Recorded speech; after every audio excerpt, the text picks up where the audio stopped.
everyone, I'm Lexie. We're so glad you're here for week 3 of Standing Room Only. Have you ever heard the phrase, actions speak louder than words?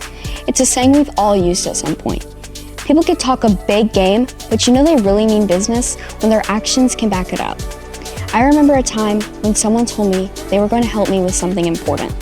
They said all the right things, but when it actually came time to doing it, they were nowhere to be found.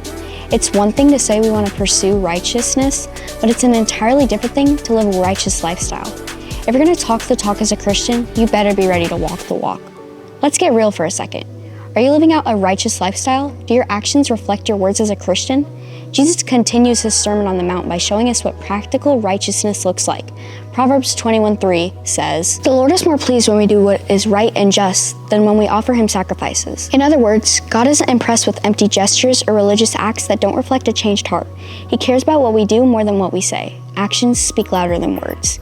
Jesus spends all of Matthew 6 in the beginning of chapter 7 outlining areas of practical righteousness, things like generosity, prayer, fasting, faith, judgment, and service to others.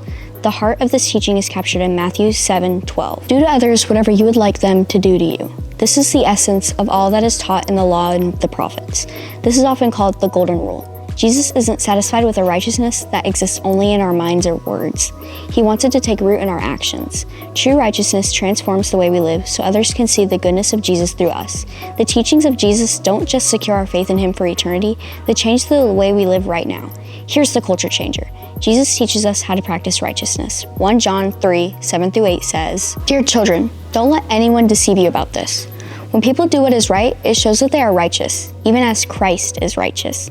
When people keep on sinning, it shows that they belong to the devil, who has been sinning since the beginning. In simple terms, whoever does righteousness is righteous." But here's the key. Without Jesus, we cannot experience true righteousness. It's only through him that we are made righteous and empowered to live it out daily. Think about it like this. Imagine someone who says they're a runner, but they never actually run. Are they really a runner? No.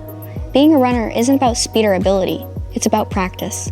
The more you run, the more you become a runner. The same is true for righteousness. When you practice righteousness, you become someone who lives righteously. So here's the challenge. Start producing righteous living. If you belong to Jesus, he has already called you righteous, and he's given you the power to live that way. Let's be real. Practice does not mean perfection. We all need Jesus to help us grow in righteousness as we learn to love others the way he first loved us. If you know you need to surrender your heart to Jesus and start walking in righteousness, this is your moment. Talk to God, give your heart to him, and let him begin this transforming work in you.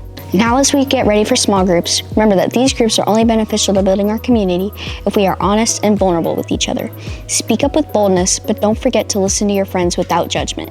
They may need you more than you realize. Let's see how we can apply this to our lives in groups.